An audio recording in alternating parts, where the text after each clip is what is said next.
তোমার হাবিবের হাউজে কাউসারের পানি আমরা নসিব ফরমাইও। ওয়া সাল্লাল্লাহু ওয়া সাল্লাম আলা নবিয়িনা মুহাম্মদ ওয়া আলিহি ওয়া সাহবিহি আমিন আমিন ওয়া আসসালামু আলাইকুম।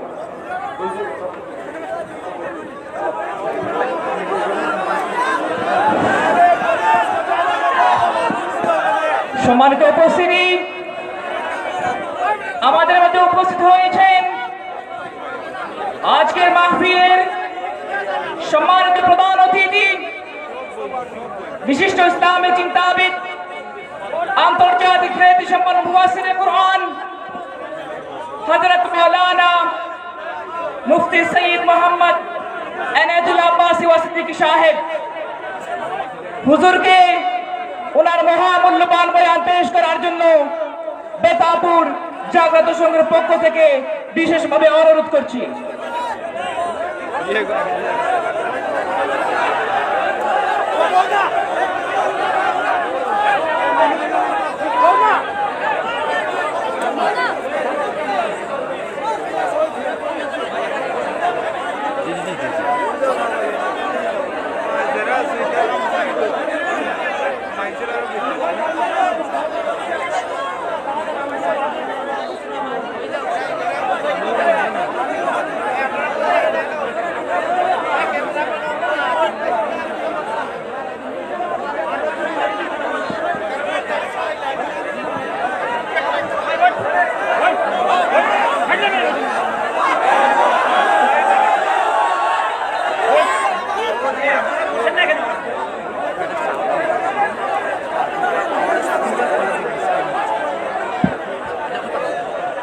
إن الحمد لله نحمده ونستعينه ونستغفره ونعوذ بالله من شرور أنفسنا ومن سيئات أعمالنا. من يهده الله فلا مضل له ومن يضلله فلا هادي له. ونشهد أن لا إله إلا الله وحده لا شريك له. ونشهد أن سيدنا وحبيبنا ومولانا محمدا عبد الله ورسوله صلى الله عليه وعلى آله وصحبه وسلم، الذي أكمل الله به قصر النبوة، أي ختم الله به النبوة وحكم لا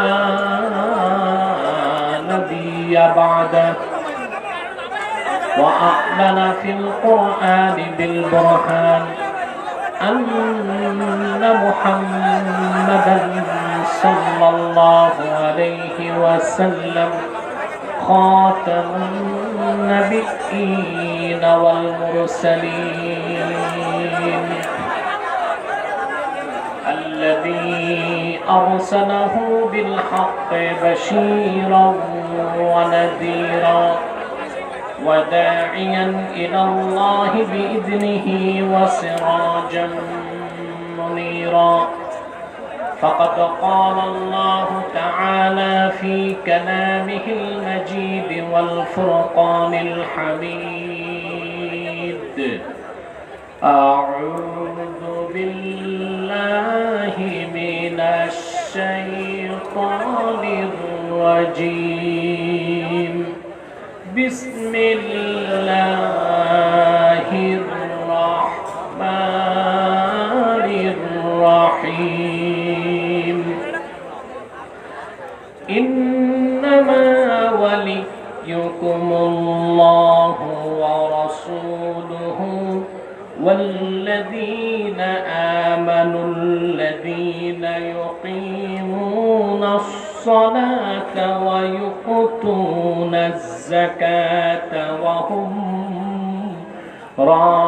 راكعون.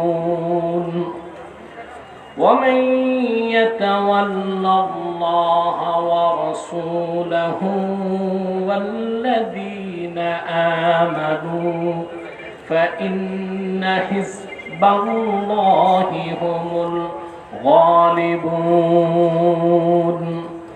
صدق الله العظيم وصدق رسوله النبي الكريم ونحن على ذلك من الشاهدين والشاكرين والحمد لله رب العالمين. إن الله وملائكته يصلون على النبي يا أيها الذين آمنوا صلوا عليه وسلموا تسليما. اللهم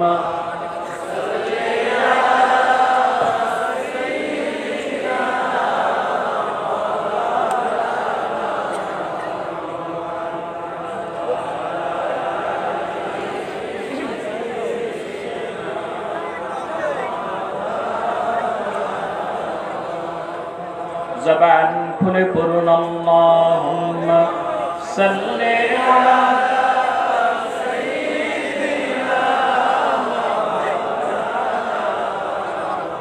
وعلى آل مولانا محمد. ضم الإله اسم النبي مع اسمه إذ قال في الخمس المؤذن أشهد اللهم صل على سيدنا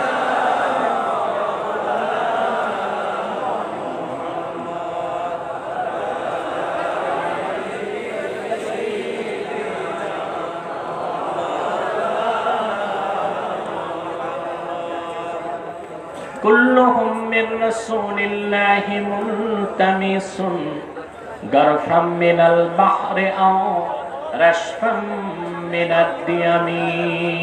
اللهم صل على سيدنا مولانا محمد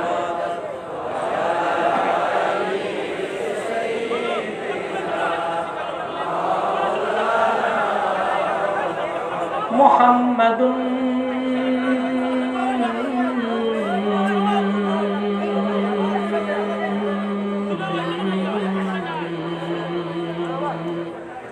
رسول الله صلى الله عليه وسلم.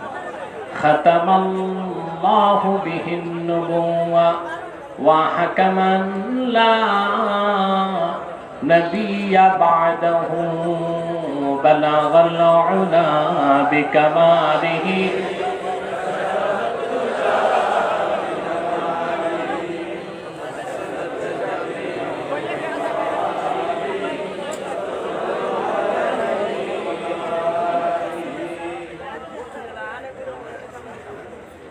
বেতাবপুর পশ্চিম মাঠে আয়োজিত আজকের ৩৫তম ওয়াজ মাহফিলের সম্মানিত সভাপতি শামসুল উলামা আল্লামা ফুলতুলি রহমতুল্লাহ সুযোগ্য সাহেব জাদা হযরত মাওলানা হাফেজ ফখরুদ্দিন চৌধুরী সাহাব বারাকাল্লাহু ফি উমরি ওয়া আদামাল্লাহু খিদমাতাহু ইলা আখিরি উমরি। হাজারাত উলামায়ে কেরাম, তুলাবায়ে ইজাম, বিভিন্ন প্রান্ত থেকে ছুটে আসা আমার দিন দরদি মুসলমান ভাই ও বন্ধুগণ, সকলকে অন্তরের অন্তঃস্থল থেকে জ্ঞাপন করছি মুবারক। সবটুকুন শুকরিয়া আল্লাহ সুবহানাহু ওয়া তাআলার জন্যে, যিনি আজকের এই মুতাবাররাক মাহফিলে আমাদেরকে আসার অবসর তৌফিক মেহেরবানি করে ভিক্ষা দান করেছেন। সেজন্য আসুন আমরা সকলে একবার অবনত চিত্তে হৃদয়ের আবেগ অনুভূতি উজাড় করে সমবেত কণ্ঠে বলি আলহামদুলিল্লাহ। অগণিত অসংখ্য দরুদ ও সালাম আল্লাহর সৃষ্টির প্রধান আকর্ষণ, বিশ্ব সভার সভাপতি সকল নবী রাসূলগণের মাথার তাজ, শামসুল হিদায়াত, বদরুদ্দুজা, সাইয়্যিদুস সাকালাইন, ইমামুল মুরসালিন, খাতামুন নবিয়্যিন ওয়াল মুরসালিন, আফতাবে নবুওয়াত, শাহনশাহে রিসালাত, সরকারে দো জাহাঁ, সুলতানুল মদিনা, নবিয়ুল আম্বিয়া, হুজুরে আকরাম, নূরে মুজাসসাম, নূরুন আলা নূর, সাইয়্যিদিনা হাবিবিনা শাফিঈনা মাওলানা মুহাম্মদ সাল্লাল্লাহু আলাইহি ওয়াসাল্লামের উপর আল্লাহ জাল্লা যিকরু, যাকে আজ থেকে ১৫০০ বছর আগে প্রেরণ করেছেন, সর্বশ্রেষ্ঠ ও সর্বশেষ নবী ও রাসূল হিসেবে, যার পরে আজ পর্যন্ত পৃথিবীতে অবশ্যই কোনো প্রকার নবী কিংবা রাসূল অবশ্যই আসে নাই, অবশ্যই এখনো নাই, অবশ্যই কিয়ামত পর্যন্ত আসবে না। সম্মানিত সুধী, আপনারা সে সন্ধ্যা থেকে বক্তব্য শুনে এসছেন, আলহামদুলিল্লাহ। আপনাদের হাজার হাজার লোক আছেন, একটা জনসমুদ্র হয়ে আছে, কিন্তু আপনাদের অ্যাক্টিভিটিস এটাকে একটা কবরস্থান বানাই দিচ্ছে। আপনাদের জবান বন্ধ কেন আজকে? ভয় বা কোনো আতঙ্কে আছেন? নারাজ বা বেজার আছেন? আল্লাহ পাক মেহেরবানি করে আমাদেরকে আসার সুযোগ দিয়েছেন, সেজন্য আমরা খুশি না বেজার? আকাশ বাতাস মুখরিত করে সিংহের মতো গর্জন করে একবার বলি আলহামদুলিল্লাহ। সন্ধ্যা থেকে বক্তব্য শুনেছেন, আলহামদুলিল্লাহ। আমি জানি না আমি চলে যাবার পর বক্তব্য চলবে কিনা। চলবে? বক্তব্য সারা রাতের চলবে নাকি মধ্যরাত? আচ্ছা, সে যাই হোক, যদি আরো কোনো আলেম থাকেন বক্তব্য আপনার শুনবেন। আমি প্রায় 1 সপ্তাহ অসুস্থ থাকার পরে আল্লাহ আবার আমাকে তৌফিক দিয়েছেন দাওয়াত ও তাবলীগের কাজ করার, আলহামদুলিল্লাহ। সেই অসুস্থতা, ক্লান্তি, অবসাদ নিয়ে এসেছি। আপনাদের এই উচ্ছ্বসিত চেহারাগুলো দেখে আমার দুঃখ কষ্ট সব দূর হয়ে গেছে, আলহামদুলিল্লাহ। প্রিয় বন্ধুগণ, আপনারা প্যান্ডেল বড় করেছেন, কিন্তু প্যান্ডেলটা দ্বিগুণ করা দরকার ছিল। ঝড় তুফানের কারণে একটু সমস্যা হয়ে গেছে, আলহামদুলিল্লাহ। তারপরও কোরআন প্রেমিক মানুষের কোনো অভাব নেই, আলহামদুলিল্লাহ। আমি আজকে আপনাদের সামনে বর্তমান বিশ্বের একটি সমস্যা নিয়ে কথা বলবো। আজকে পৃথিবীর যেদিকে তাকাই, ৫৭টি মুসলিম রাষ্ট্রের অধিকাংশ দেশ আজকে রক্তাক্ত। মুসলমান নির্যাতিত, নিপীড়িত, মুসলমান লাঞ্ছিত, বঞ্চিত, চতুর্দিকে মুসলমান মার খাচ্ছে। মুসলমানকে আল্লাহ পাক শুধুমাত্র বেদিনের হাতে মার খেতে তৈরি করেন নাই, মার প্রতিরোধের জন্য তৈরি করেছেন। বিশ্বব্যাপী কল্যাণ, শান্তির বার্তা বহন করবে যে জাতি, সে জাতি আজ কেন নিগৃহীত, নিপীড়িত, লাঞ্ছিত, নির্যাতিত? কেন তাদের সম্মান আজকে বুলণ্ঠিত? তার মূলভূত কারণ আজকে খুঁজে বের করবো আমরা আল্লাহর কোরআনের আলোকে। বলেন আল্লাহুম্মা আমিন। এই বিশ্বের কর্তৃত্ব, নেতৃত্ব, শাসন, সফলতা, এসব কিছু আল্লাহ পাক রিজার্ভ করেছেন মুমিনের জন্য। এই মার খাওয়ার পেছনে মূল কারণ সেটা হচ্ছে আমরা প্রকৃত মুমিন হতে পারি নাই। আমরা মুসলিম দেশগুলো জাতীয়তাবাদের ভিত্তিতে বিভক্ত হয়ে গিয়েছি, আমরা যোগ্য নেতা নির্ধারণ করতে পারিনি। আমরা বিভিন্ন দলে বিভক্ত হয়েছি, আল্লাহর দলভুক্ত হতে পারিনি। এই প্রশ্নগুলোর সমাধান কোরআন কারীম থেকে করার জন্য আমরা সূরা মায়দা থেকে আজকে আপনাদের সামনে 2টো আয়াত তেলাওয়াত করেছি। সূরা আল মায়দা, বলুন তো কোন সূরা ভাই? 55 এবং 56 2টো আয়াত খুব সংক্ষেপে আপনাদের সামনে তুলে ধরার চেষ্টা করব, যদি আল্লাহ পাক আমাকে এবং আপনাদেরকে তৌফিক দান করেন। ভূমিকাতে একটি কথাই বলবো, আপনারা যারা স্বতঃস্ফূর্তভাবে এসেছেন এখানে, আপনাদেরকে আসার জন্য কোনো ট্রান্সপোর্ট ভাড়া, খাবার দাবার, বিরিয়ানির প্যাকেট, সিন্ডে নামাজের কোনো আশ্বাস আছে বলে আমার মনে হয় না। নাটাও তো ঠিক মতো বললেন না। আপনারা এসেছেন স্বেচ্ছা প্রণোদিত হয়ে, ভাড়া খরচ করে এসেছেন, ঠিক কিনা? অনেকেই ক্ষুধার্ত অবস্থায় বসে আছেন। কেন এসেছেন? আমরা এসেছি কোনো ব্যক্তির আকর্ষণে নয়, এসেছি আল্লাহর কোরআনের ভালোবাসা, ঠিক কিনা? এই যে কোরআন কারীমকে কেন্দ্র করে বসে আছেন, আল্লাহ পাক প্রতি শ্বাসে আপনাদেরকে 10টি নেকি দান করছেন। যতক্ষণ বসে থাকবেন আপনাদের ঈমান বাড়তে থাকবে। সুবহানাল্লাহ বলবেন? ঈমান কি হবে? সুবহানাল্লাহ বলেন। আল্লাহ পাক কোরআন কারীমে বলেছেন, ওয়া ইযা তুলিয়াত আলাইহিম আয়াতুহু যাদাতুহুম ঈমানান ওয়া আলা রাব্বিহিম ইয়াতাওয়াক্কালুন। মুমিনগণের সামনে যখন কোরআন কারীমের তেলাওয়াত হয়, আল্লাহ পাক বলেন তেলাওয়াতে কোরআন তাদের ঈমানকে বহুগুণ বাড়িয়ে দেয়। আমাদের ঈমান বাড়তেছে, এতে আমরা খুশি না বেজার? কতক্ষণ বাড়বে? যতক্ষণ বসে থাকবো। সুবহানাল্লাহ বলবেন না? আপনারা জানেন আমাদের ইমাম আজম আবু হানিফা রাহমাতুল্লাহ বলেছেন, আল ঈমানু লা ইয়াজিদু ওয়া লা ইয়ানকুস। ঈমান বাড়েও না, ঈমান কমেও না, ঠিক কিনা? কিন্তু আল্লাহ কোরআনে বলেছেন ঈমান বাড়ে, ঠিক কিনা? তা আমরা বুঝলাম কোরআন, আবু হানিফা কি বুঝে নাই? কথা বলে। আহমদ বিন হাম্বল, ইমাম জুহরি, দাউদে জাহিরি, আব্দুল্লাহ ইবনুল মুবারক তারাও বলেছেন ঈমান বাড়ে কমে। ইমাম আজম বলেছেন বাড়েও না কমেও না। দুই কথায় কোনো বৈপরীত্য নাই। মূল কথা হলো ইন্না আসলাল ঈমান লা ইয়াজিদু ওয়া লা ইয়ানকুস। মূল ঈমান বাড়েও না কমেও না। ওয়ালাকিন্না নূরাল ঈমান ইয়াজিদু বিত-তাআ ওয়া ইয়ানকুসু বিল মাসিয়া। কিন্তু নেক আমল করলে ঈমানের নূর বেড়ে যায়, বদ আমল করলে ঈমানের নূর কমে যায়। তাহলে আমরা সবচেয়ে শ্রেষ্ঠ নেক আমলে আছি, আমাদের নূর বাড়তেছে, তাতে আমরা খুশি না বেজার? দুই, যতক্ষণ আল্লাহর কোরআনকে কেন্দ্র করে এই মাজলিসে কোরআনে বসে থাকবেন, রহমতের বৃষ্টি বর্ষণ হতেই থাকবে।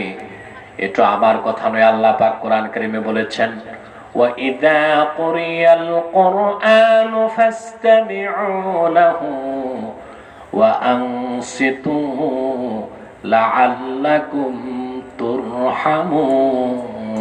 তুরহামুন। যখন কোরআন পঠিত হয় মনোযোগ দিয়ে শোনো আর চুপ থাকো, যেন তোমরা রহমত পেতে পারো। সুবহানাল্লাহ। তাহলে একদিকে ঈমান বাড়তেছে, আরেকদিকে রহমত আসতেছে। সুবহানাল্লাহ। দুটো হাত তুলে মুনাজাত করে যখন বাড়ির দিকে রওনা দিবেন, তখন আকাশ ও জমিনের বরকতের সব দরজা আল্লাহ খুলে দিবেন। সুবহানাল্লাহ বলে। আপনারা যখন হাত তুলবেন মুনাজাতে, তখন আপনাদের তওবা হয়ে যাবে। সুবহানাল্লাহ। ঈমান, তওবা, রহমত যখন এক হয়, বরকতের সব দরজা খুলতে থাকে। সুবহানাল্লাহ বলবেন না? আল্লাহ রাব্বুল আলামিন বলেছেন, ওয়ালাউ আন্না আহলাল কুরা আমানু ওয়াত্তাকাউ লাফাতাহনা বারাকাতিম মিনাস সামাই ওয়াল আরদ। যদি জনপদের মানুষগুলো ঈমান আনয়ন করত এবং তওবা করত, আল্লাহ বলেন আমি আকাশ ও জমিনের বরকতের সবগুলো দরজা তাদের জন্য উন্মুক্ত করে দিতাম। খুশি আছেন? বেশি খুশি না কম? আমরা খুশি। শুধু বেজার শয়তানের আজিব। বেজার কে? শয়তানও বেজার, তার চেলা চামুন্ডারাও বেজার, ঠিক কিনা বলেন? শয়তানের সব চেষ্টা ব্যর্থতায় পর্যবসিত হয়েছে। একটা বাকি আছে, মুনাজাতের আগে উঠানো যায় কিনা। আমরা নেক নিয়ত করে শয়তানের নাপাক গালে একটা চপেটা ঘাত করতে চাই। রাজি আছেন? আমরা নিয়ত করছি কিছুক্ষণ পরে আজকের মুনাজাত করে গুনাহ মাফ করে নিষ্পাপ বেহেশতি আল্লাহওয়ালা হয়ে বাড়ি যেতে চাই।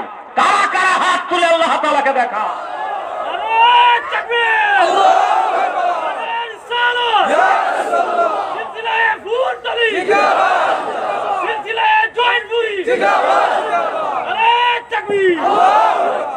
আল্লাহ পাক কবুল করুন, বলুন আল্লাহুম্মা আমিন।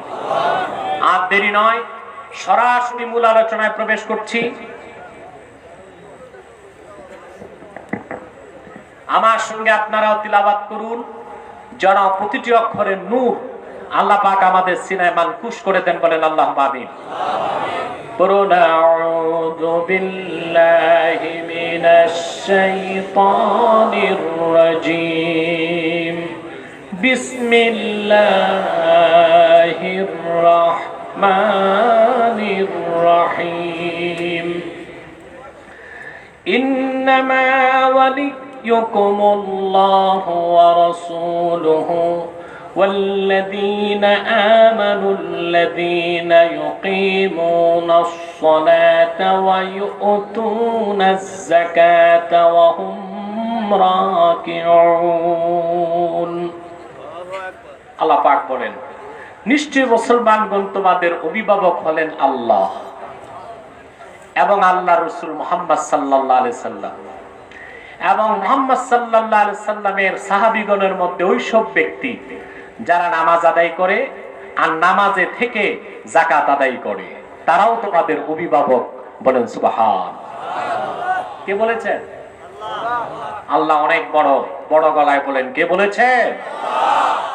তারপর আল্লাহ পাক বলেন, وَمَن يَتَوَلَّ اللَّهَ وَرَسُولَهُ وَالَّذِينَ آمَنُوا فَإِنَّ حِزْبَ اللَّهِ هُمُ الْغَالِبُونَ।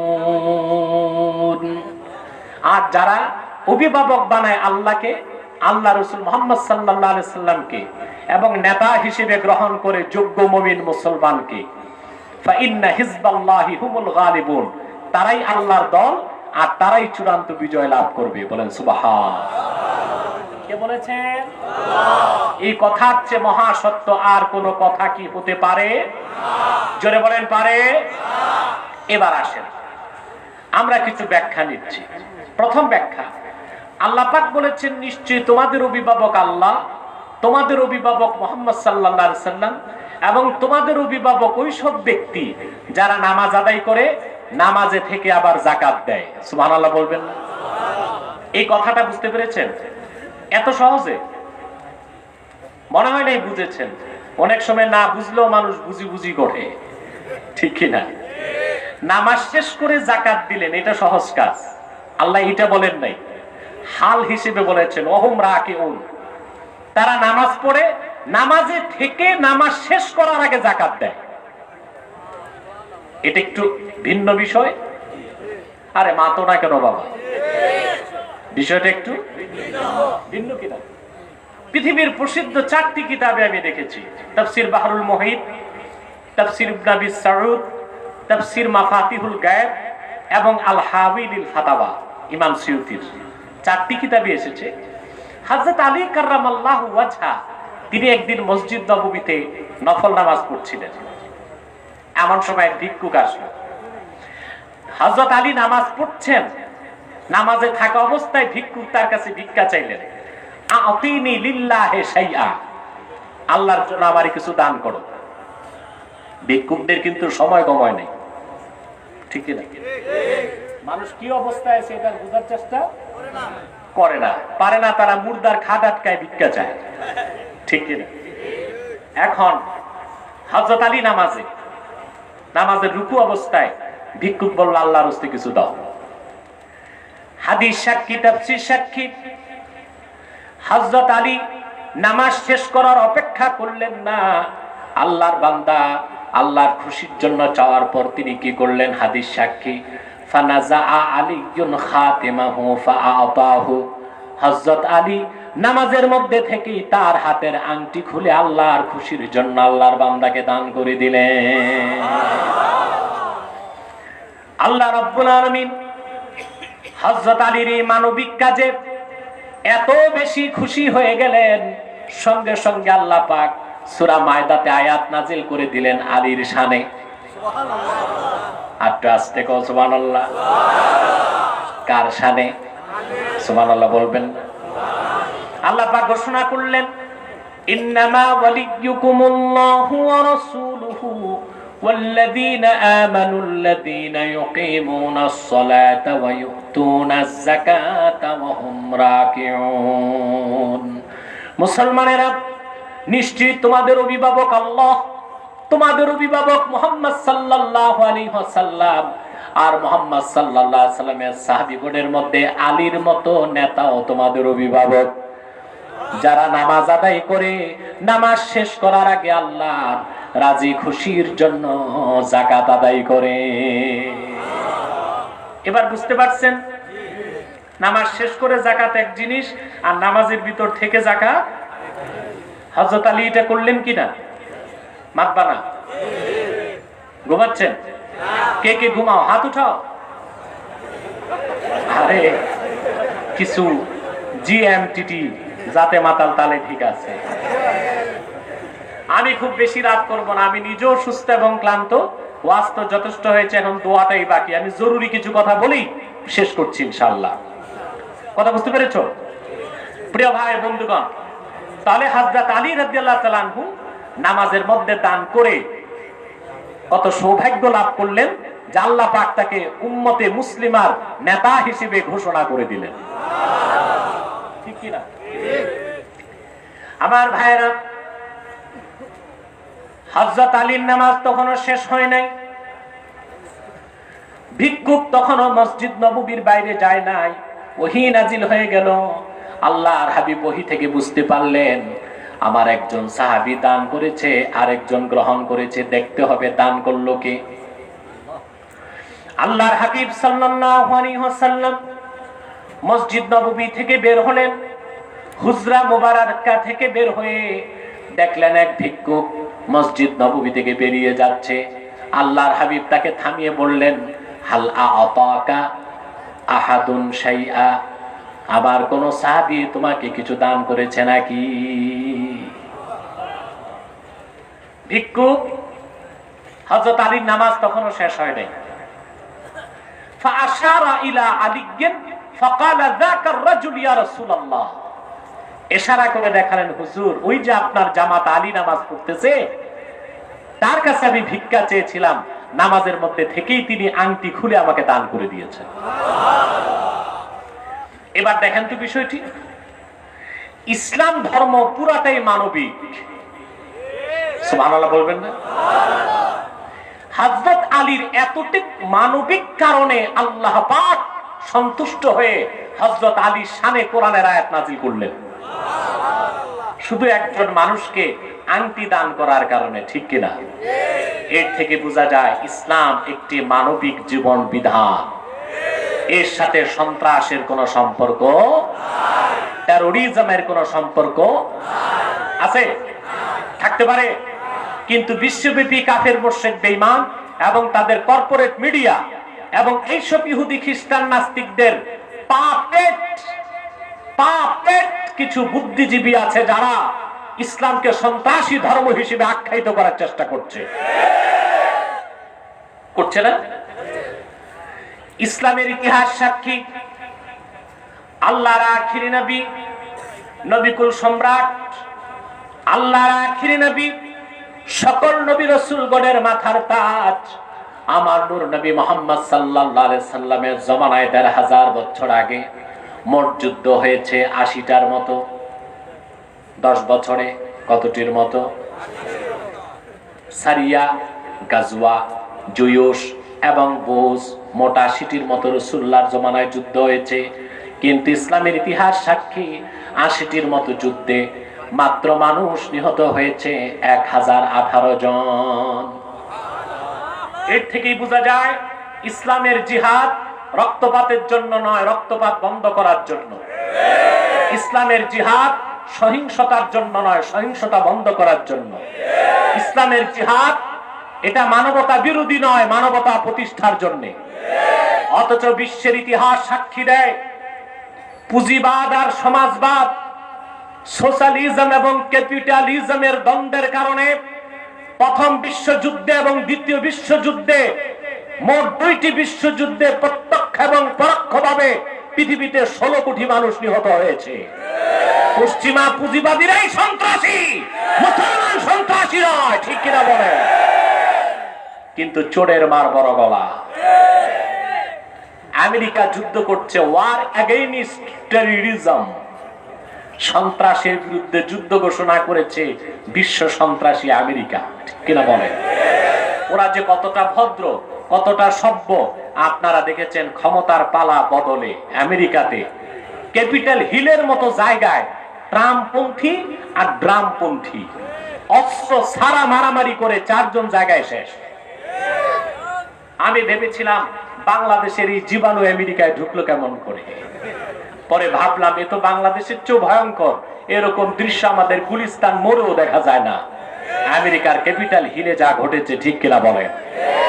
তাহলে ইসলাম কি সন্ত্রাস?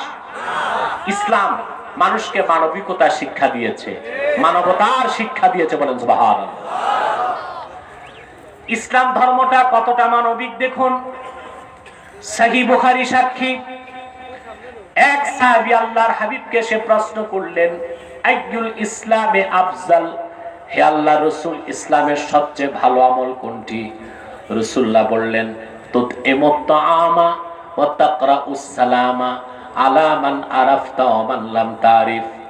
তুমি অভাবগ্রস্ত মানুষকে খাওয়াবে, যার বস্ত্র নাই তাকে বস্ত্র দিবে, যার চিকিৎসা নাই তারে চিকিৎসা সেবা দিবে, যার বাসস্থান নাই তারকে বাসস্থান দিবে, যার ঘর নাই তারে ঘর বানায় দিবে। এই ইতআমুত তাআম হলো সবচেয়ে বড় আমল ইসলামে। আর যাকে চিনো আর চিনো না তারে সালাম দিবে। তাহলে চিন্তা করেন, রাসূলুল্লাহ সাল্লাল্লাহু আলাইহি সাল্লাম মানব উপকারকে ইসলামের শ্রেষ্ঠ আমল নির্ধারণ করেছেন। মানুষের উপকারের চেয়ে বড় কোনো আমল নাই, যেটা হাদিস সাক্ষী দেয়, ঠিক কিনা বলে? আমাদের মুসলমানের মধ্যে এই অভ্যাস কম। আমরা মানুষের উপকার করি না, অপকার করার চেষ্টা করি। আমরা খুব ভালো করে শিখছি 2টা জিনিস, চুরি আর দুর্নীতি, আর শিখেছি কিভাবে আরেক মানুষের ক্ষতি করা যায়, কাকে কত জলদি বাঁশ দিয়ে পিছন দিক দিয়ে ধরাশায়ী করা যায়। এই বিদ্যায় আমরা পটু। আরেকটা বিদ্যায় আমরা পটু, কত জলদি দুর্নীতি করে চুরি করে আঙ্গুল ফুলে কলা গাছ হওয়া যায়, ঠিক কিনা বলেন? দেখেন না চায়না কত দামি তালা বানায়। ওরা দাবি করেছে টপ মোস্ট সিকিউরড লক। এত দামি তালা এটা চোর খুলতে পারবে না। চায়নার বানানো এত দামি তালা বাংলাদেশের চোরের কাছে 30 সেকেন্ড। ওরা তালা বানায় জান শেষ, এরা চুরি বিদ্যা শিখতে শিখতে জান শেষ, ঠিক কিনা বলে? মানুষের উপকার করতে না পারলেও অপকার করবেন না। মানব ইসলাম পুরাটাই মানবিক। হযরত আলী একজন ভিক্ষুককে একটা আংটি দান করলেন নামাজের মধ্যে, আল্লাহ খুশি হয়ে আলী শানে আয়াত নাজিল করে দিলেন। এর থেকে বোঝা যায় ইসলাম পুরাটাই মানবিক, ঠিক কিনা বলেন? এখানে সন্ত্রাসের কোনো সুযোগ নাই, অমানবিকতার কোনো সুযোগ নাই, সাম্প্রদায়িকতার কোনো সুযোগ নাই। আজকে কাফের মুশরিক নাস্তিক বুদ্ধিজীবী নামের বুদ্ধি প্রতিবন্ধীরা ইসলামপন্থীদেরকে জঙ্গিবাদী বলতে চায়, উগ্রবাদী বলতে চায়। আমি বজ্রের সবটুকুন শক্তি কেড়ে বলতে চাই, রাসূলুল্লাহর উম্মত আমরা অবশ্যই মৌলবাদী, তবে জঙ্গিবাদী আর উগ্রবাদী নয়। আমরা জঙ্গিবাদকে পছন্দ করি না, জিহাদ ফি সাবিলিল্লাহকে সমর্থন করি, ঠিক কিনা বলো?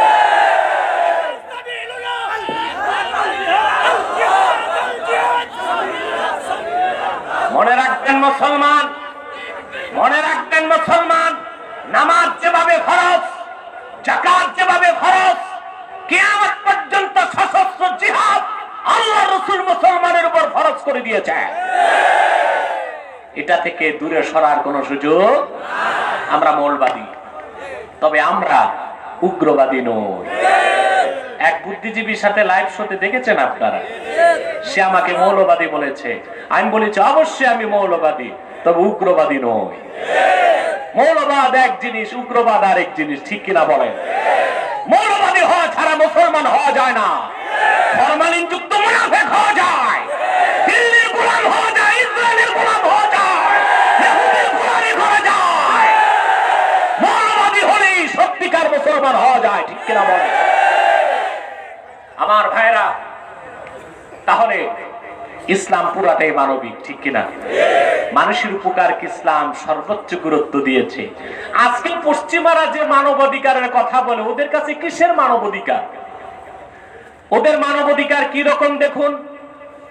পশ্চিমা দুনিয়ায় কুকুর হত্যা করলে জরিমানা আছে, বিড়াল হত্যার জন্য 8 থেকে 10,000 ডলার জরিমানা করা হয় যুক্তরাষ্ট্রের আদালতে। কিন্তু গণতন্ত্রের ফেরিওয়ালা এই কুখ্যাত যুক্তরাষ্ট্র উপসাগরীয় যুদ্ধের পর থেকে আজ পর্যন্ত শুধুমাত্র মধ্যপ্রাচ্যে, ইরাকে, আফগানে, লিবিয়াতে, সিরিয়াতে 25 লক্ষ মুসলমানকে হত্যা করেছে। কিন্তু সন্ত্রাসী বুশ, ট্রাম্প, ক্লিন্টন, বাইডেনদের কোনো বিচার হচ্ছে না। এটাই হচ্ছে পশ্চিমাদের মানবাধিকারের নামে প্রহসন, ঠিক কিনা বলে? এটা তাদের মানবাধিকার নয়, এটা হচ্ছে তাদের খ্রিস্টান অধিকার রক্ষা করা। মানবাধিকারের শিক্ষা দিয়েছে ইসলাম, মানবিকতার শিক্ষা দিয়েছে ইসলাম, সাম্প্রদায়িক সম্প্রীতি শিক্ষা দিয়েছে ইসলাম, ঠিক কিনা বলে?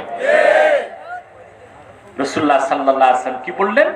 যে সবচেয়ে শ্রেষ্ঠ আমল ইসলামে তুতঈমুত তাআম, তুমি মানুষকে খাওয়াবে। সুবহানাল্লাহ। এখানে একটা সূক্ষ্ম বিষয় আছে, আল্লামা বদরুদ্দিন আইনি উমদাতুল কারিতে ব্যাখ্যা করেছেন তুতঈমুত তাআম কেন বলা হলো। বাবে ইফআল থেকে আকালা ইউকিলু তুকিলু, মানে মুখে খাওয়ানো। রাসূলুল্লাহ সাল্লাল্লাহু আলাইহি ওয়াসাল্লাম শুধু মুখে খাওয়ানোর কথা বলেন নাই, বাবে ইফআল থেকে বলেছেন আতআমা ইউতঈমু তুতঈমু, তুমি মানুষকে খাওয়াবে। এর অর্থ ব্যাপক, অর্থাৎ যার খাদ্য নাই তারে খাদ্য দিবেন, যার মেয়ের বিয়ে হয় না যৌতুকের অভিশাপের কারণে সেই মেয়ের বিয়ের ব্যবস্থা করবেন, যার ঘরে চাল নাই তারে চাল দিবেন, যার বস্ত্র নাই তারে বস্ত্র দিবেন, যার শিক্ষার টাকা নাই তারে শিক্ষার ব্যবস্থা করে দিবেন। সুবহানাল্লাহ বলবেন না? বর্তমান দুনিয়ায় যেটাকে বলা হয় 5 প্রিন্সিপাল ডিমান্ডস, ঠিক কিনা বলেন? 5টা অধিকার। কয়টা? 5টা। মাত্র 70 বছর আগে জাতিসংঘ ঘোষণা করেছে 5টা অধিকার: খাদ্য, বস্ত্র, চিকিৎসা, বাসস্থান, শিক্ষা, ঠিক কিনা? কথা বলেন। কিন্তু রাসূলুল্লাহ সাল্লাল্লাহু আলাইহি ওয়াসাল্লাম 1500 বছর আগে তুতঈমুত তাআম বলে 5টার কথা বলে দিয়েছেন। সুবহানাল্লাহ বলবেন না? আল্লাহর রাসূল 1500 বছর আগে তুতঈমুত তাআম বলে শুধু 5টা অধিকার না, একজন মুসলমানের উপর আরেক মুসলমানের যত অধিকার আছে সব ফরজ করে দিয়েছেন। ইমাম শাফি বর্ণনা করেছেন, আল্লাহর হাবিবের সাথ করেছেন, আমার কোন ধনী উম্মত যদি রাতের বেলা আরামে ঘুমায় আর তার প্রতিবেশী যদি না খেয়ে কষ্ট পায়, সেই ধনী উম্মত আমার দলভুক্ত নয়, আমার উম্মত নয়। সুবহানাল্লাহ বলবেন না? আল্লাহর হাবিবের হাদিসের ব্যাখ্যায় ফকিহগণ লেখেন, একজন মুসলমানের আশেপাশে 40টি ঘর তার প্রতিবেশী। কত ঘর? জোরে বলেন। আপনি একজন ধনী মানুষ, আপনার চারপাশে 40টি ঘর আপনার প্রতিবেশী। আল্লাহ রাসূল আপনার উপর ফরজ করে দিয়েছেন, আপনি ধনী মুসলমান, 40 ঘরের কেউ যদি অভুক্ত থাকে আর আপনার ঘরে খানা আছে, কাল হাসরে আপনি রাসূলুল্লাহ শাফাআত পাবেন না। ইসলাম কতটা মানবিক জীবন বিধান চিন্তা করে দেখেন, যেখানে মানুষ আর মানবতার কল্যাণকে সবচেয়ে বেশি নিশ্চিত করা হয়েছে, সেই ইসলামকে সন্ত্রাস বলতে পারে পৃথিবীর কুকুর সদৃশ জানোয়ার কাফের মুশরিকরা, ঠিক কিনা বল? কয়টা ঘর আপনার প্রতিবেশী? শুধু তারে খাওয়াবেন না, সব চাহিদা পূরণ করবেন। যার খাদ্য নাই তারে খাদ্য দিবেন, যার বস্ত্র নাই তারে বস্ত্র দিবেন, যার চিকিৎসার টাকা নাই তারে চিকিৎসার টাকা দিবেন। সুবহানাল্লাহ বলবেন না? আমরা রমজানে 2 পয়সা যাকাত দিয়েই মনে করি সব করে ফেলছি। যাকাত আর যেটা দেন ওটা তো আপনারটা দেন না, গরিবের হক আপনি তারে দেন। কিন্তু সারা বছর আপনার উপর দায়িত্ব হচ্ছে অন্য অভাবগ্রস্ত মুসলমানের অভাবগুলো পূরণ করে দেওয়া। বলেন সুবহানাল্লাহ। মনে রাখবেন, মুসলমান অনেক বেশি নামাজ রোজা করে আপনি যতটুকু মর্তবা লাভ করবেন, আপনি যদি ফরজ ওয়াজিব সুন্নাত আদায়ের পর মানুষের উপকার করেন, তার চেয়ে বেশি মর্তবা পাবেন। আমি একটি হাদিস শোনাচ্ছি, খাতিবে তাবরিজি মিশকাতুল মাসাবিহে হাদিসটি এনেছেন। আল্লাহর হাবিব একদিন ঘোষণা করলেন, ইন্না ফিল জান্নাতি গুরাফান ইউরা যুহুরুহা মিন বুতুনিহা ওয়া বুতুনুহা মিন যুহুরিহা।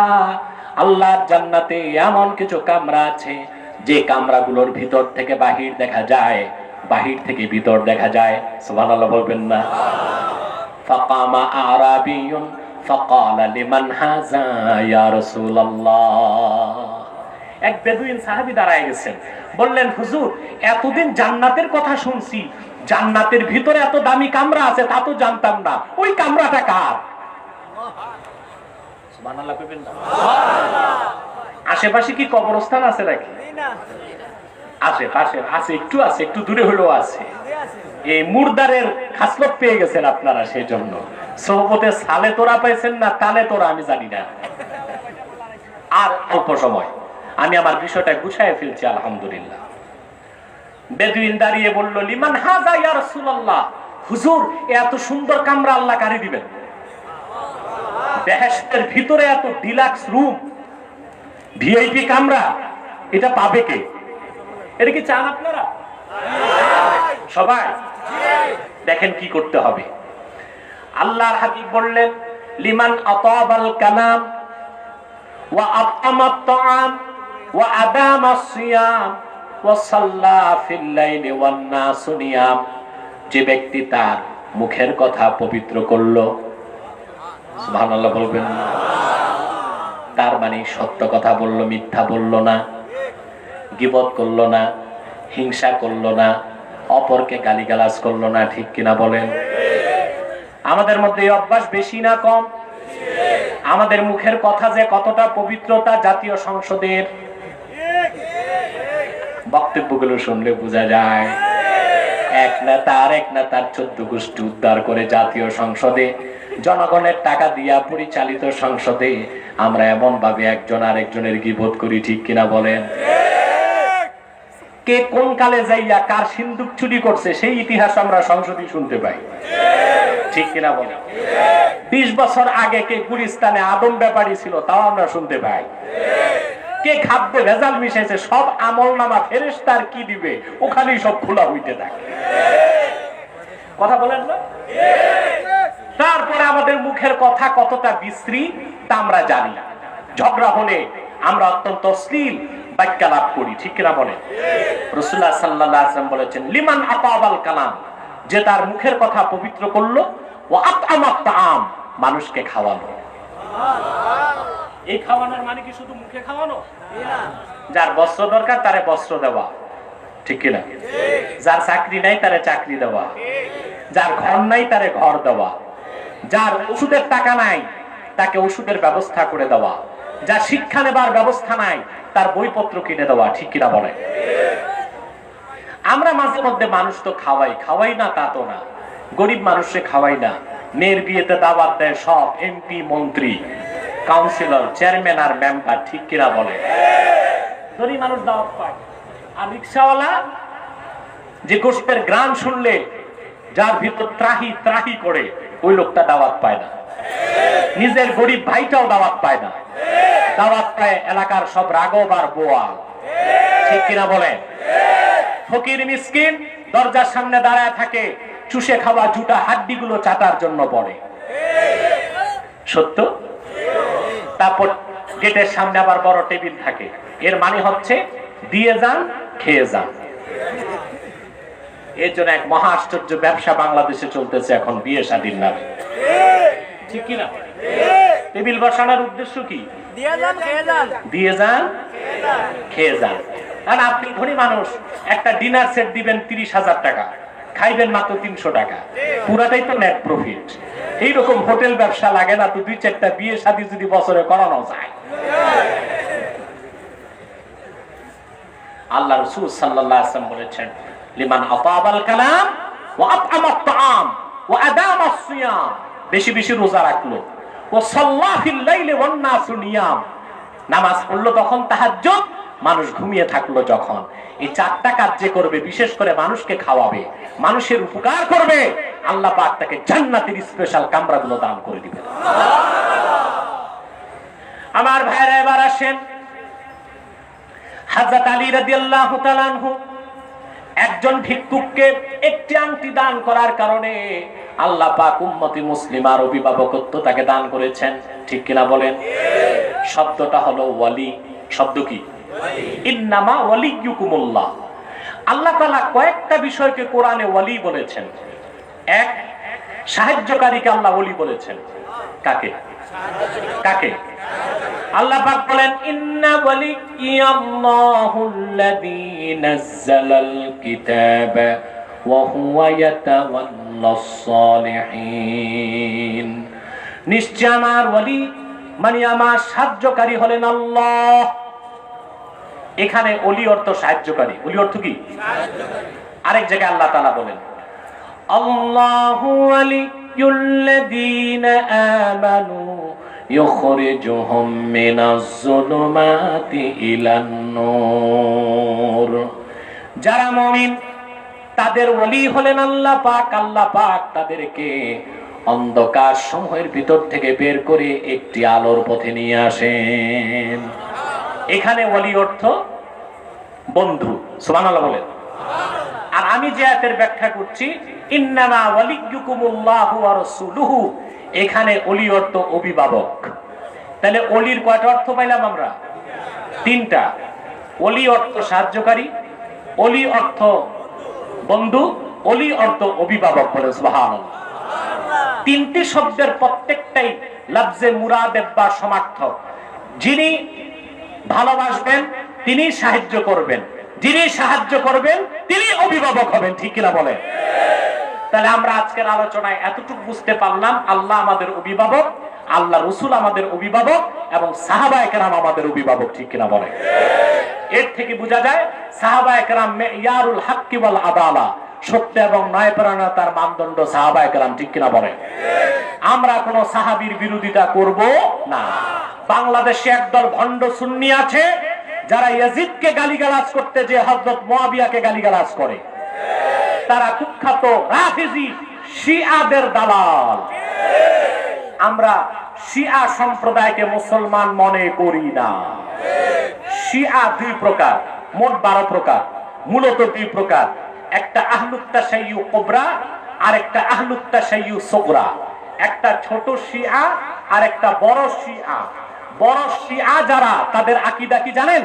তারা বলে, তাদের আকীদা ইরতাদ্দান নাসু বাদা ওয়াফাতিন নবী সাল্লাল্লাহু আলাইহি সাল্লাম ইল্লা আলী।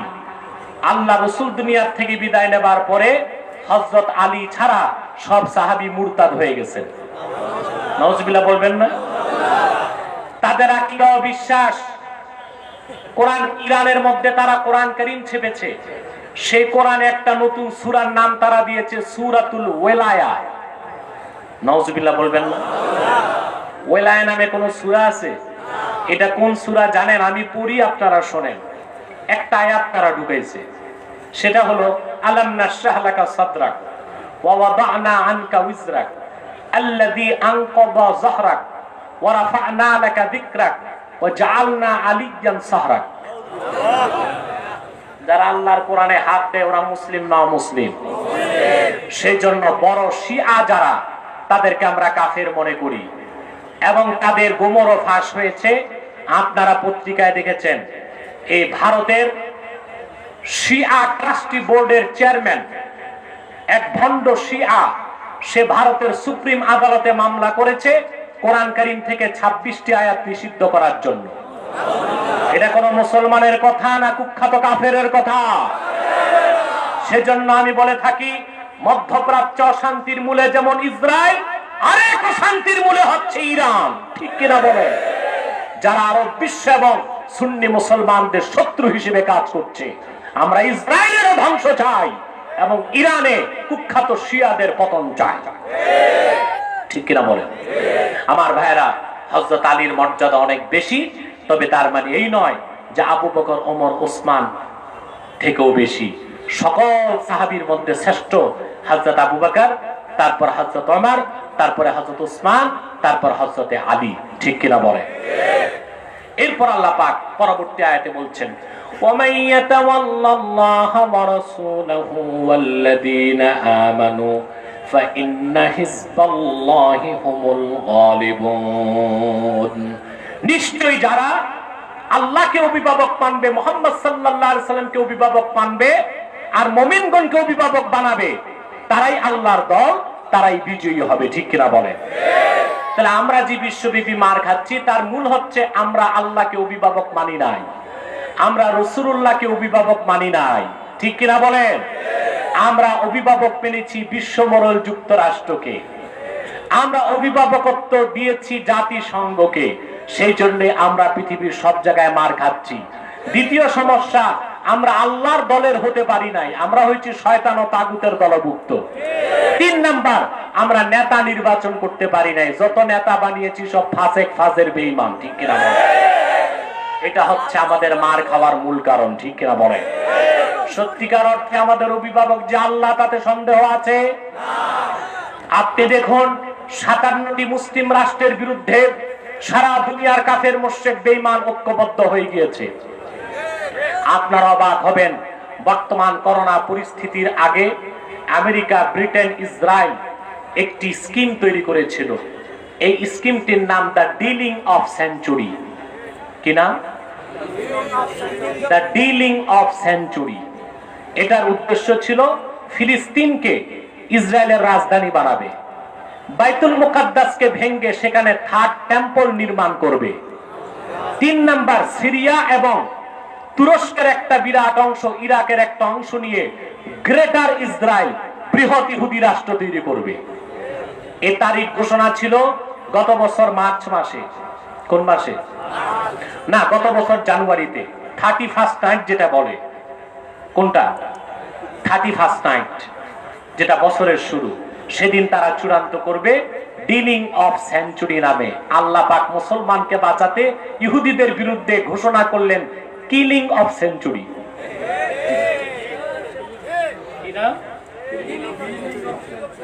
এইটার নামটা বলেন তো। আপনারা যেটা জানেন ওইটা বলেন। করোনা। ঠিক কিনা বলেন? ওরা করলো ডিলিং অফ সেঞ্চুরি, আল্লাহ দিলেন corona. Killing of century. Killing of সেঞ্চুরির কাছে ডিলিং অফ সেঞ্চুরি বুমেরাং হয়ে গেছে। পশ্চিমা দুনিয়া বিপর্যস্ত হয়ে গেছে আল্লাহর একটি অদৃশ্য বোমায়। সেজন্য বলি, মুসলমানের অভিভাবক আল্লাহ, মুসলমানের অভিভাবক মুহাম্মদ সাল্লাল্লাহু আলাইহি ওয়াসাল্লাম। মুসলমান কখনো কাফের মুশরিককে নেতা বা অভিভাবক বানাতে পারে না। ঠিক কিনা বলেন? আর কাফের মুশরিক কোনদিন মুসলমানের বন্ধু হতে পারে না। দেখছেন না, বন্ধু বানাইছেন 50 বছরে, কি পাইছেন? ফারাক্কায় কতটুক পানি পাইছেন? টিপাই মুখ বাঁধ নির্মাণ করে পানি আটকায় দিয়েছে, ফারাক্কার বাঁধ নির্মাণ করে পানি আটকায় দিয়েছে। যখন তখন আমার বাংলার মানুষগুলোকে কাঁটাতারের বেড়া অতিক্রম করার সময় পাখির মতো গুলি করে হত্যা করে সেই মসজিদ পত্তলিক কোনদিন বাংলাদেশের বন্ধু হতে পারে না।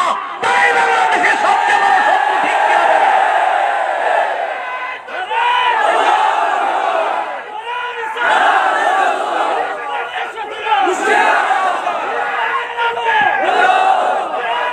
শোনা যাচ্ছে সিলেটবাসী সজাগ হয়ে যাও। শোনা যাচ্ছে সেই উগ্রবাদী সন্ত্রাসী প্রধানমন্ত্রী বাংলাদেশে হিন্দুত্ববাদী প্রধানমন্ত্রী আসতে চায়, তাকে আসতে দেওয়া হবে না। সেই উগ্রবাদী হিন্দু নেতার হাতে কাশ্মীরের মুসলমানের রক্ত লেগে আছে, গুজরাটের মুসলমানের রক্ত লেগে আছে।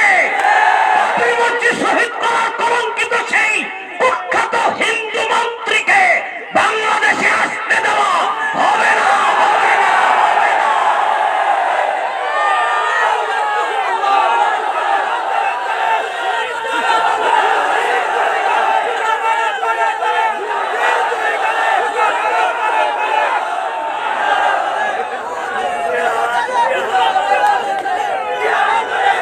আমরা চাই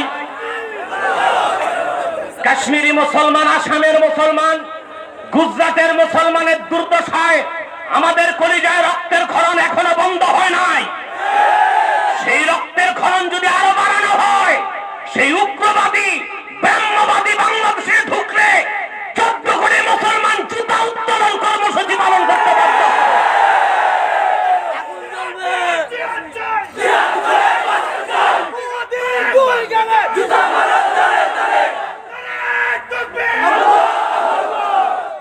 অতএব আমাদেরকে সিদ্ধান্ত নিতে হবে আমরা আল্লাহর দলভুক্ত হব কিনা। রাজি আছেন?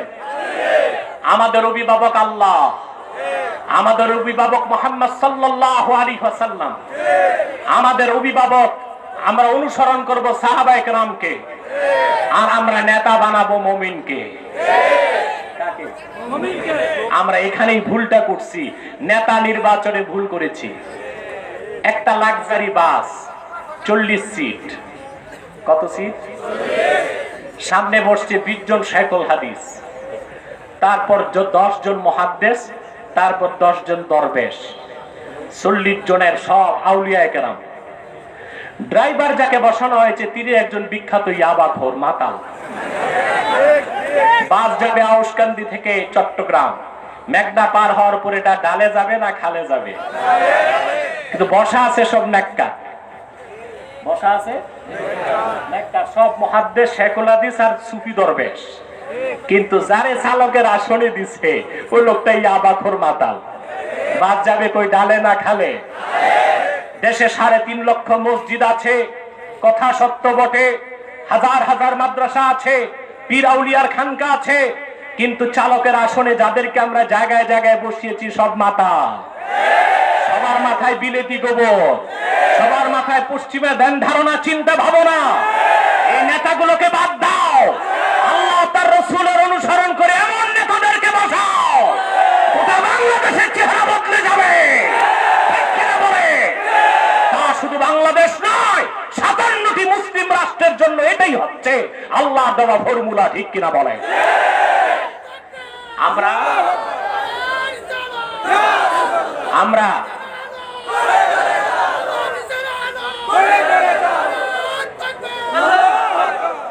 আমরা মসজিদে যখন ইমাম বানাই, ইমাম হলো নেতা, ছোট নেতা। এটা কি? যারা ইমামতি করে তারা নেতা না? কথা বলে না। কিন্তু এইটার নাম ইমামতে সুগরা, ছোট নেতৃত্ব। আর যারা সমাজ ও রাষ্ট্র চালায় ওইটা ইমামতে কুবরা, বড় নেতৃত্ব। এখন ছোট নেতা বাছাই করতে আমাদের চেষ্টার কমতি নাই। 2 মাস সার্কুলেশন, শর্ত থাকে দাওরা পাস, কামেল পাস, অনার্স পাস, কারিয়ানা পাস, বিবাহিত 2 সন্তানের জনক। তারপর আসার পর ইমাম সাহেবের হয় ইন্টারভিউ। ইন্টারভিউ নেয় কারা? আল্লামা সভাপতি আর আল্লামা সেক্রেটারি, যে পেশাব করে পানি নেয় না একক্ত, নামাজ পড়ে না বিরক্ত। ঠিক কিনা? ইন্টারভিউ নেয়, বুঝলেন?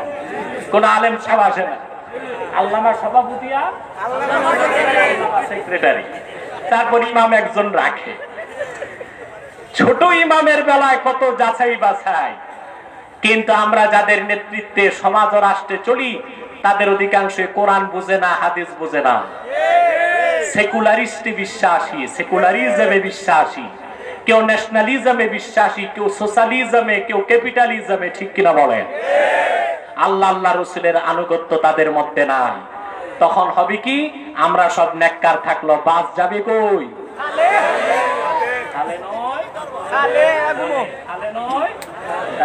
তাহলে আমাদের নেতা বানাতে হবে কাদেরকে? আল্লাহ পাক তা বলে দিয়েছেন। ঠিক কিনা? এরপর আল্লাহ পাক সতর্ক করে দিয়েছেন, ইয়া আইয়ুহাল্লাযীনা আমানু লা তাত্তাখিযুল্লাযীনা ইত্তাখাযু দীনাকুম হুজওয়ান ওয়া লা'iban মিনাল্লাযীনা উতুল কিতাবা মিন ক্বাবলিকুম ওয়াল কুফফারা আউলিয়া ওয়াত্তাকুল্লাহা ইন কুনতুম মুমিনিন। মুমিনগণ, কখনো তোমরা যারা কাফের মুশরিক বেঈমান তোমাদের দ্বীন ইসলামকে নিয়ে খেলতামাশা করে, হাসি ঠাট্টা করে, তোমাদেরকে নিয়ে কৌতুক করে, এই সব অবিশ্বাসীদেরকে তোমরা বন্ধু বানায়ো না, নেতা বানায়ো না। ঠিক কিনা বলেন? আল্লাহ পাক যেন কথাগুলোর উপর আমল করার তৌফিক আমাদেরকে দান করেন। বলুন আল্লাহুম্মা আমিন। জোরে বলেন আল্লাহুম্মা আমিন। সাদাকাল্লাহুল আযীম ওয়া সাদাকা রাসূলুহুন নবিয়ুল কারীম ওয়া নাহনু আলা যালিকা মিনাশ শাহিদিন ওয়াশ শাকিরিন আলহামদুলিল্লাহি রাব্বিল আলামিন। এখন আমি মুনাজাত করছি, যারা দাঁড়িয়ে আছেন 1 সেকেন্ডে বসে যাও। প্রশ্ন আছে, আমি দেখব উত্তর দেওয়া যায় কিনা। তোমরা প্রশ্ন করো এই জন্য যেন সমাজে ফেতনা সৃষ্টি হয়। ফেতনা সৃষ্টির মতো কোনো প্রশ্ন আমি দিব না। এই মিয়া বসো, এক কথা আবার চেষ্টা করো না। ওয়াজ শেষ হলেই কি দৌড়িয়ে চলে যাবা নাকি? আরো তো কাজ বাকি আছে, ঠিক কিনা? ভাই বন্ধুগণ, আমি আর আপনাদেরকে কষ্ট দিচ্ছি না। বিদায় মুহূর্তে আপনারা কেউ প্রশ্ন দিতে উঠবেন না। যথেষ্ট প্রশ্ন জমা হয়ে গেছে, এগুলোর উত্তর দিতেই তো আমার কষ্ট হয়ে যাবে। আর নতুন কোনো প্রশ্ন রিসিভ করব না আমি। পিছনে দেন। নিজামুদ্দিন, প্রশ্নগুলো বদরুলের হাতে দিয়ে দাও। আমি আপনাদেরকে করজোর অনুরোধ করে যাচ্ছি, আপনারা আমার মহব্বতের ভাই, ঠিক কিনা বলেন? শামসুল উলামা আল্লামা ফুলতুলি রহমতুল্লাহ হাতে গড়া সৈনিক আপনারা, এটা মানেন? তাহলে আল্লাহর দ্বীনের পক্ষে আন্দোলনে আপনাদের অবদান সবচেয়ে বেশি থাকা দরকার কিনা? কিন্তু হযরত ফুলতুলি রহমতুল্লাহর ইন্তেকালের পরে আপনাদের কাজে আপনারা গাফলত করেছেন বলেই ফরমালিন যুক্ত ভণ্ড সুন্নিগুলো ঢুকে আপনাদের ঈমান নষ্টের চেষ্টা করছে। তাদেরকে প্রতিহত করতে আল-ইসলাহ এবং তালাবিসকে আগে আসতে হবে। চোরের মার বড় গলা, যারা কথায় কথায় শিরক করে তারা আমাদেরকে বলে ওয়াহাবি। জনপুর, বদরপুর, ফুলতুলি তারাই যদি ওয়াহাবি হয় তো বাংলাদেশে সুন্নিকে কথা বলেন? ফুলতুলির মরহুম পীর সাহেব রহমতুল্লাহ সুন্নিয়তের জন্য রক্ত দিয়েছেন কিনা বলেন? জোরে বলেন। সারাটা জীবন বাংলাদেশে, ইউরোপে, আমেরিকায় ইলমে কেরাতের খেদমত করেছেন কিনা বলেন? দ্বীনের পক্ষে এত লক্ষ লক্ষ সৈনিক যিনি তৈরি করে গেলেন, আজকে তাদেরকে বলা হয় ওয়াহাবি। আর যারা মাজার পূজা, কবর পূজা, পীর পূজা, খাট পূজা করে, ওরা নিজেদেরকে দাবি করে সুন্নি। এটা সুন্নি তো দূরে থাক, মুসলমানও হয় নাই। আগে তো মুসলমান, তারপরে না ওয়াহাবি সুন্নি। এই খাট পূজারি, মাজার পূজারি, পীর পূজারি যেগুলো আছে, ভুল বুঝবেন না। মাজার জিয়ারত আমরা করি, এটা সওয়াবের কাজ। কিন্তু মাজারে যে কপাল ঘষা সেজদা করা, এটা শিরকি কাজ, ঠিক কি না? এই সব ভণ্ড পূজারি গুলো, বেদাতি গুলো কত বড় মুশরিক আপনারা দেখেছেন না? খাজা বাবার গান গাইতে যাইয়া শিরকে আকবার করে বসে আছে। আমরা বলেছি তওবা করতে, এখন ভণ্ড বলতেছে আমাদেরকে ফোন করে তওবা করাইলেই তো চলতো। ফোন যদি বন্ধ থাকে তা আমাদের তো আর সুযোগ থাকে না। তারপরও বলছি, তাদের যদি কোনো মাসলা বুঝতে হয় কেন কুফর হয়েছে, আমার ছাত্ররা বাংলাদেশে তৈরি আছে। তারা যে ওই কোয়ালিটির মুফতি আর মৌলবী, তাদেরকে ভালো মতো কিতাব থেকে মাসালা বুঝাতে আমার ছাত্রগুলোই যথেষ্ট আছে, আলহামদুলিল্লাহ। এইসব ভণ্ডরা খাঁটি সুন্নিদেরকে বলে ওয়াহাবি। এই সুযোগ পাচ্ছে আপনাদের অবহেলার কারণে, কার্যে গাফলতির কারণে, ঠিক কিনা বলেন? আর গাফলতি চলবে না। আপনাদের মাটি আপনাদেরকে ধরে রাখতে হবে, ঠিক কিনা বলেন? সৈয়দ আহমদ বেরেলি এবং শাহ কারামত আলী জনপুর রহমতুল্লাহর উত্তরসূরি আমরা যারা, সব আমরা খাঁটি সুন্নি, ঠিক কিনা বলেন? আমরাই খাঁটি সুন্নি। আমাদেরকে ওয়াহাবি বলবে তারাই যারা ইংরেজদের পা চাটা গোলাম, যারা ইংরেজ আমলে ইংরেজদের গোলামি করেছে, যারা ইংরেজ খেদাও আন্দোলনকে নাজায়েজ ফতোয়া দিয়েছিল, যারা ভারতবর্ষে জিহাদের বিরোধিতা করেছিল, সেই ইংরেজদের পা চাটা গোলামরাই সৈয়দ আহমদ বেরেলি ও কারামত আলী জনপুরীর উত্তরসূরিদেরকে ওয়াহাবি বলতে পারে, ঠিক কিনা বলে? এগুলো সুন্নি না, এগুলো ভালো মুসলমানও হতে পারে নাই। এগুলো কিসের সুন্নি, কিসের ওহাবি? না সুন্নি, না ওহাবি, না ইহাবি, না উহাবি, কুছ ভি নাহি, কুছ ভি নাহি। এরা কি? কুছ ভি নাহি। এদের থেকে দূরে থাকবেন। এরপরে আপনাদেরকে সতর্ক করছি, আরেকটা বিষয় স্পষ্ট বলে দিচ্ছি। আপনারা এখানে বিভিন্ন দলের লোক আছেন না? আপনাদেরকে আমার করজোর অনুরোধ, দলীয় মতভেদ করবেন না। পীর যার যেই হোক, আমরা মুসলমান। দল যার যেটাই হোক, আমরা মুসলমান। আমাদের বড় পরিচয় কি আওয়ামী লীগ, বিএনপি, না মুসলমান?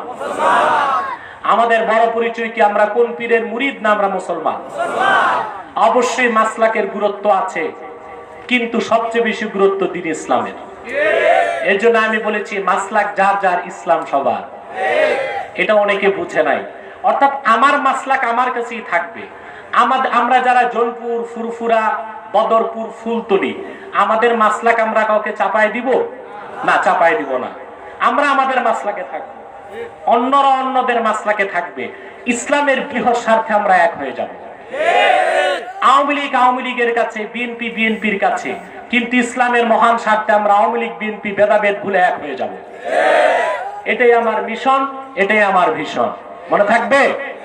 এটাই আমার কথার স্লোগানের ব্যাখ্যা। মাসলাক যার যার, ইসলাম সবার। দল যার যার, ইসলাম সবার। ঠিক কিনা বলেন?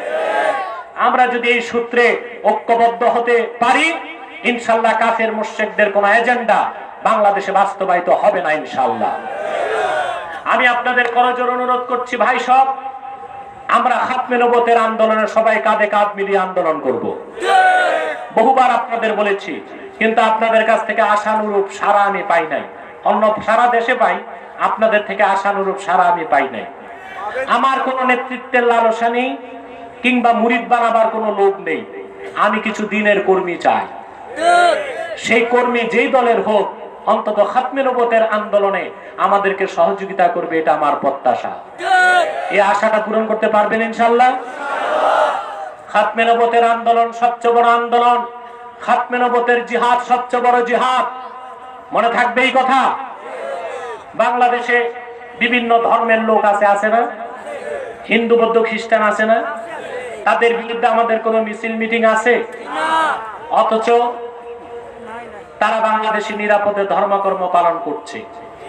বরং হিন্দুরা বাংলাদেশে যতটুকু নিরাপদ, ভারতে এতটুকু নিরাপদ নয়। কারণ আমাদের সরকার তাদেরকে যথেষ্ট নিরাপত্তা দিয়েছে, এবং বাংলাদেশের মুসলমান পরম সহিংস মুসলমান। ভারতে নির্যাতনের প্রতিবাদে বাংলাদেশের হিন্দুদেরকে তারা হামলা করাকে জায়েজ মনে করে না। ঠিক কিনা বলে? কিন্তু আমরা যে কথাটা খাতমে নবুয়ত আন্দোলনকারীরা বলি, সেটা হলো বাংলাদেশে একটি অমুসলিম সম্প্রদায় আছে, কুখ্যাত কাদিয়ানী সম্প্রদায়। তারা নিঃসন্দেহে অমুসলিম এবং কাফের। তাদেরকে যারা কাফের বলবে না, তারাও কাফের। কারণ তারা আল্লাহর আখিরি নবী মুহাম্মদ সাল্লাল্লাহু আলাইহি সাল্লামকে আল্লাহর শেষ নবী হিসেবে বিশ্বাস করে না। চিল্লায় বলেন নাউযুবিল্লাহ। এই জন্য তারা কি? সর্বশক্তি দিয়ে বলেন তারা কি? কিন্তু তারা মানুষকে ধোঁকা দিতে মুসলমানদের মতো দাড়ি রাখে, টুপি লাগায়, নাম রাখে। তাই বলে কি তারা মুসলমান হবে? দাড়ি রাখলেই কেউ যদি মুসলমান হতো, তো রবীন্দ্রনাথ ঠাকুরের চেয়ে বড় মুসলমান কে হইত? টুপি লাগালে মুসলমান হওয়া যায়? মহাত্মা গান্ধীর নাম শুনছেন? দেখেন নাই তো? মুরব্বীরা দেখছে, বাংলাদেশে আসছিল, আপনাদের নোয়াখালীতে 3 মাস ছিল মহাত্মা গান্ধী।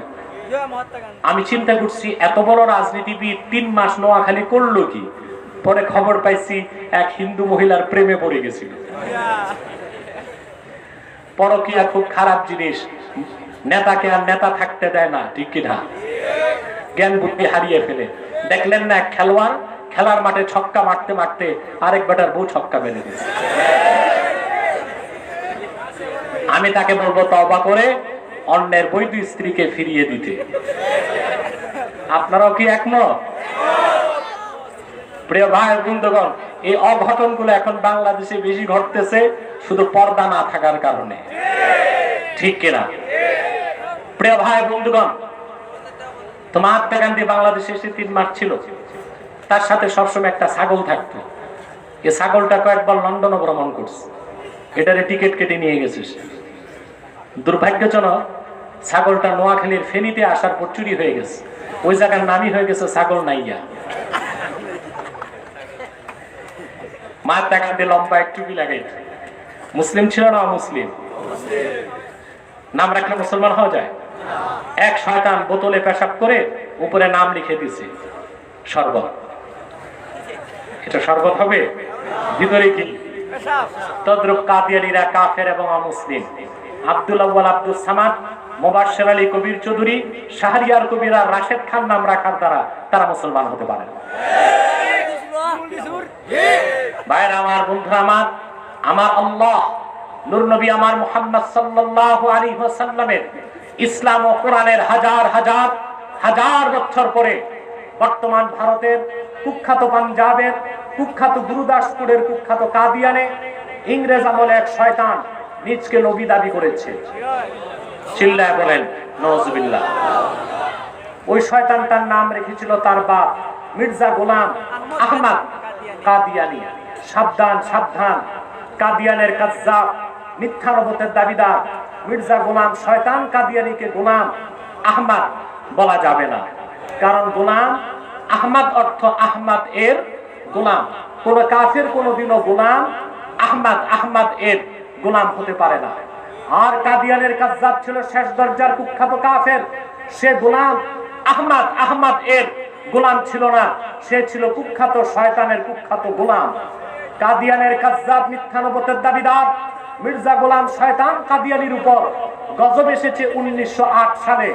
যখন গজব এসেছে, কাদিয়ানের কাজ্জাব মিথ্যা নবুয়তের দাবিদার মির্জা গোলাম শয়তান কাদিয়ানি 1908 সালে ধ্বংস হয়ে কুখ্যাত জাহান্নামের কুখ্যাত কুকুরে পরিণত হয়েছে। তার অনুসারীরাও ধ্বংস হয়েছে। বর্তমানে কিছু কাদিয়ানি বাংলাদেশে আছে। ইতিমধ্যে যারা একটি দুইটি নয় 100টি সেন্টার বাংলাদেশে করে ফেলেছে। তাদের একমাত্র কাজ মানুষকে ধোঁকা দিয়ে কাফের বানানো। সেজন্য তাদেরকে নির্মূল করার জন্য আর রাষ্ট্রীয়ভাবে অমুসলিম ঘোষণার দাবি আদায়ের জন্য সকল দলের মুসলমানকে ঐক্যবদ্ধ হইতে হবে। রাজি আছেন? তারা মানুষকে ধোঁকা দিয়ে কাফের বানাবার জন্য নাম পরিবর্তন করে করে মিথ্যা পরিচয় দেয়। কখনো নিজেদের পরিচয় দেয় আহমদী জামাত, কখনো বলে আহমদিয়া জামাত, কখনো বলে আহমদী সম্প্রদায়, কখনো বলে আহমদিয়া সম্প্রদায়, কখনো বলে আহমদী মুসলিম জামাত, কখনো বলে আহমদিয়া মুসলিম জামাত। সাবধান, যত কাদিয়ানি ছিল আছে থাকবে, তারা কেউ আহমদী জামাত নয়, আহমদিয়া জামাত নয়, আহমদী সম্প্রদায় নয়, আহমদিয়া সম্প্রদায় নয়, আহমদী মুসলিম জামাত নয়, আহমদিয়া মুসলিম জামাত নয়। তারা শয়তানি জামাত, কুখ্যাত জাহান্নামের কুখ্যাত কুকুরের দল। আমাদের সকল দলের একটাই দাবি, অনতি বিলম্বে স্বাধীন বাংলায় শয়তান কাদিয়ানীদেরকে রাষ্ট্রীয়ভাবে অমুসলিম ঘোষণা করতেই হবে, করতেই হবে, করতেই হবে। এই দাবি আদায়ে তাহরিকে খাতমের উপর বাংলাদেশের ব্যানারে যদি জানমাল দিতে হয়, কারা কারা প্রস্তুত আছেন হাত তুলে রাখা।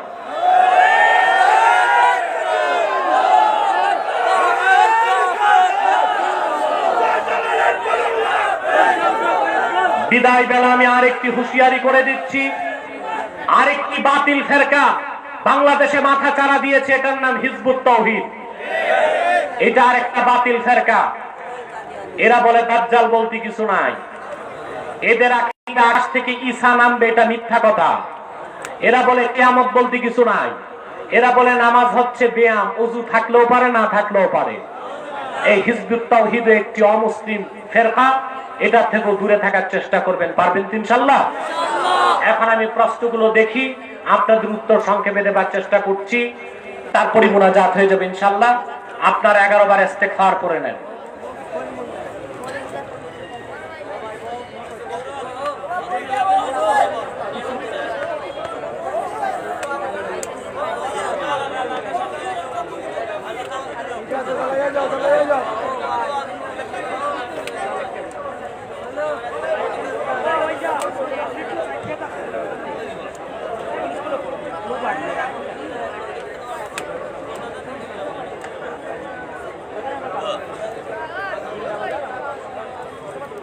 সূরা ফাতিহা পড়ুন।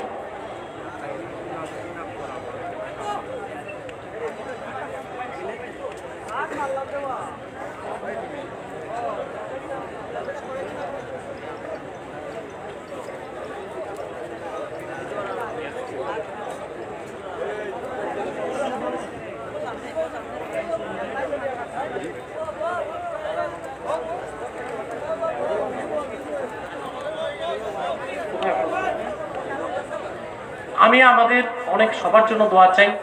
আউশকান্দি যারা প্রোগ্রামটি করেছে, জুয়েল কোথায়? জুয়েলের সাথে যারা আছে তাদের জন্য দোয়া করবেন। বিশেষ করে আমাদের প্রিয় সংগঠন তাহরিকে খাতমুল উম্মাহ বাংলাদেশের যারা সহযোগিতা করেছে তাদেরকে, বদরুল আছে, শামীম আছে, তাদের জন্য দোয়া করবেন। প্রবাসী যারা সবচেয়ে বেশি সহযোগিতা করেছে আর্থিক, তাদের জন্য দোয়া করবেন, আল্লাহ যেন কবুল ও মঞ্জুর করেন। আমাদের সাবেক এমপি সুজার সাহেব আছেন, আমার খুব মহব্বতের লোক, তার জন্য দোয়া করবেন। আর অনেক সমাজ সেবক, রাজনীতিবিদ, ওলামায়ে কেরাম, মেয়র সাহেব উপস্থিত, আমি ওনাদের জন্য সবার জন্য দোয়া চাই। আমাদের আজকের উদ্বোধক ছিলেন গাজী মোহাম্মদ শাহনওয়াজ বিলাল, আপনাদের এই নবীগঞ্জ বাহুবল হবিগঞ্জ 1 আসনের সম্মানিত সংসদ সদস্য। মাহফিলটি হওয়ার পক্ষে তার নৈতিক সমর্থন ছিল, তিনি হয়তো বা আসতে পারেননি ব্যস্ততার কারণে। হ্যাঁ, আমি তার জন্য দোয়া করব। আপনাদের সবার জন্য দোয়া রইল, আমার জন্য দোয়া করবেন। দেখছেন কতগুলো প্রশ্ন দিয়ে বসে আছে। এক ভাই প্রশ্ন করেছেন, আমাদের সমাজে শ্বশুর বাড়ি থেকে না চাওয়া সত্ত্বেও যদি মেয়ের বাড়ি থেকে স্বইচ্ছায় আসবাবপত্র দেওয়া হয় বা মেয়ের জামাইকে ব্যবসা বা অন্য কিছুর জন্য টাকা দেওয়া হয়, তা কি যৌতুক হিসেবে গণ্য হবে? যদি কোনো ধরনের চাপ ধাপ ছাড়া খুশি মনে শ্বশুর তার মেয়ের জামাইকে পুরা বাড়িঘর লিখেও দিয়ে দেয়, তাতে কোনো সমস্যা নেই। তার মানে তোমরা এটার আশায় আছো? জি বললা যে।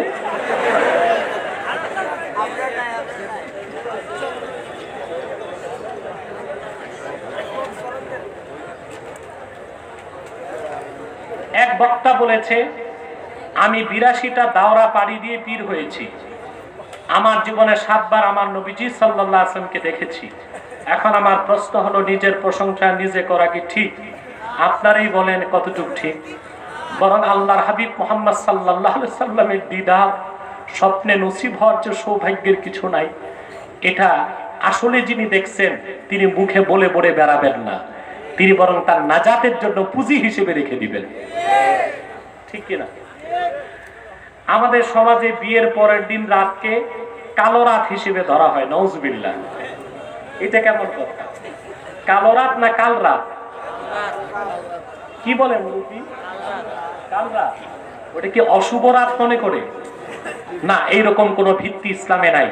বরং আমার দৃষ্টিতে বিয়ের রাতটা যেমন দামি, তার পরের রাতটাও কম দামি না। শ্বশুর বাড়ি যে দাওয়াত খাওয়ার দিন, ঠিক কিনা বলেন? এটা মানে শ্বশুররা আবিষ্কার করছে যেন ভয়তে জামাই বউ নিয়া বের না হয়।